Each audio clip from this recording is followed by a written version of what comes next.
Structural design change হচ্ছে, যেটাকে আমরা বলে আসছি এতদিন কাঠামো চেঞ্জ হওয়া, রাষ্ট্র কাঠামো। এই রাষ্ট্র কাঠামোতে বড় ধরনের পরিবর্তনের সূচনা হচ্ছে। যারা জীবন দিয়েছে, যারা তাদের অঙ্গ প্রত্যঙ্গ মিলিয়ে দিয়েছে,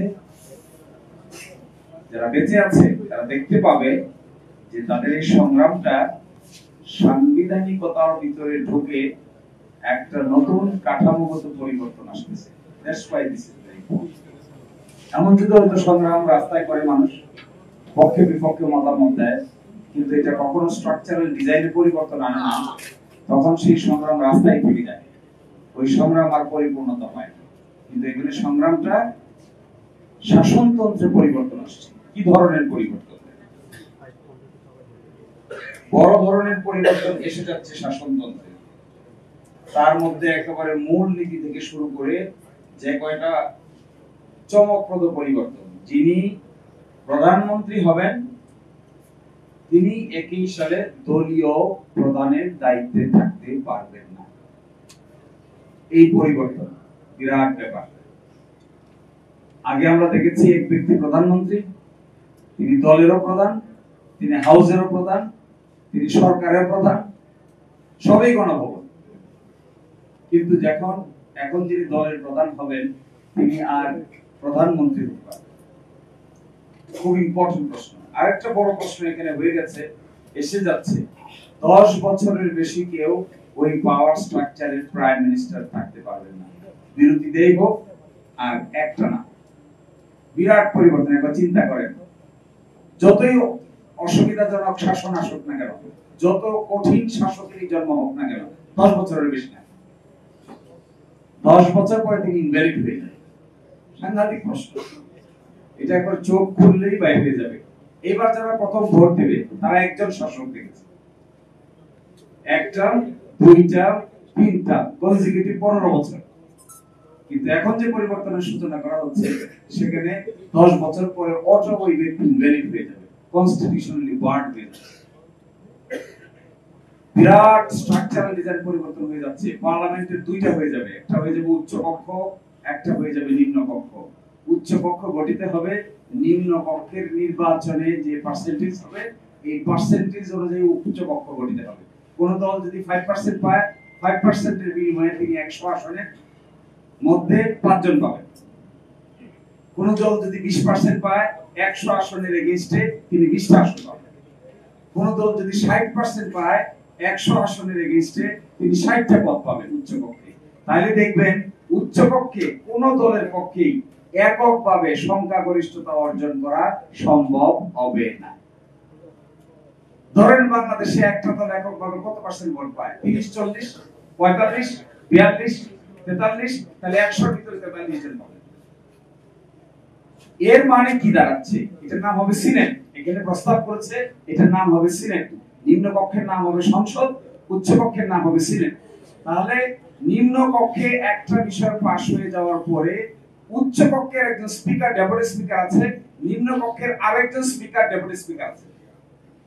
ওই ডেপুটি স্পিকার উচ্চ কক্ষেরটা হবে বিরোধী দল থেকে, নিম্ন কক্ষের ডেপুটি স্পিকার হবে বিরোধী দল থেকে। আর্টিকেল 70 এর ব্যাপারে বলছে দুইটা ছাড়া বাকি সব নিজস্ব পার্টির বিরুদ্ধে ভোট দিতে পারবে। স্বাধীনতা পাচ্ছে সংসদরা, সাংসদরা স্বাধীনতা পাচ্ছে, সংসদ সদস্যরা লিবার্টি পাচ্ছে। এক হলো অর্থ বিল আর একটা হলো নো কনফিডেন্স। এই দুইটা ছাড়া বাকি সব জায়গায় দলের বিরুদ্ধে ভোট দিতে পারে।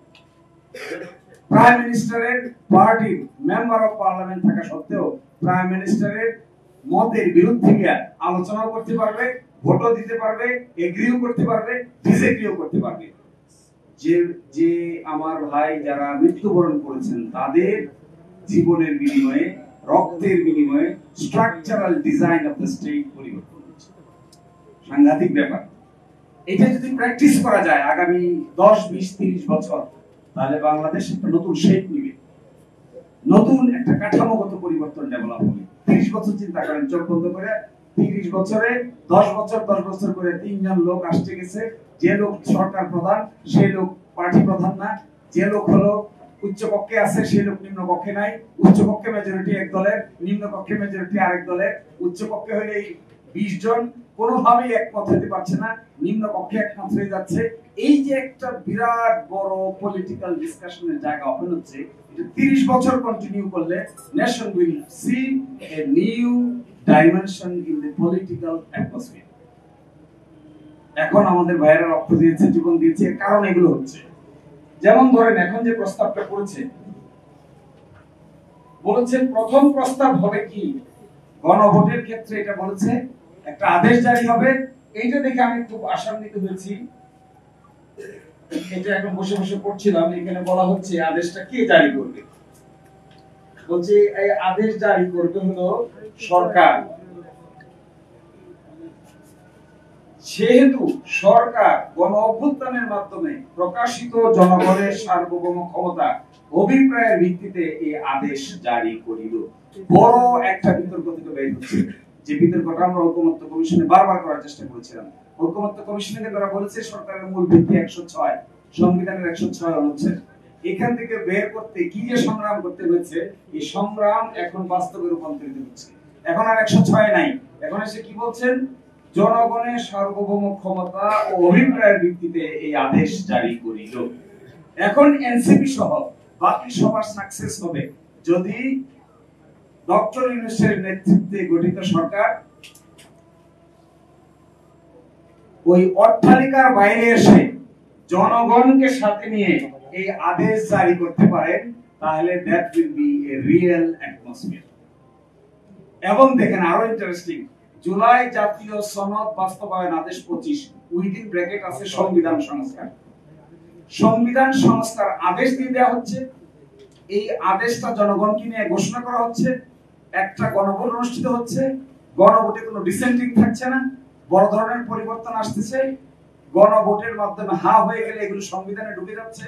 নতুন পার্লামেন্ট হবে, তার দুটো পাওয়ার থাকবে, একটা হবে সংবিধান সংস্কার সভা নাম, যেটা কি কনস্টিটিউয়েন্ট পাওয়ার অ্যাসেম্বলি হবে, পাওয়ার এক্সারসাইজ করবে, আর একটা হবে সাধারণ পাওয়ার। যা সংবিধান সংস্কার সভা হবে, এই সংবিধান সংস্কার সভার মধ্যে এটা অ্যাকসেপ্ট হবে, নতুন সংবিধানে ইনকর্পোরেটেড হবে, পরবর্তী অধিবেশন থেকে এটা একটা নতুন সংসদ হিসেবে কার্যভার গ্রহণ করবে এবং রেগুলার ফাংশন করবে। প্রথম পার্টটুকু কনস্টিটিউয়েন্ট অ্যাসেম্বলি সংবিধান সংস্কার সভা হিসেবে যে দায়িত্ব, এটা এখানে শেষ হয়ে যাবে। এরপরে যাত্রা শুরু হবে দেশ শাসনের।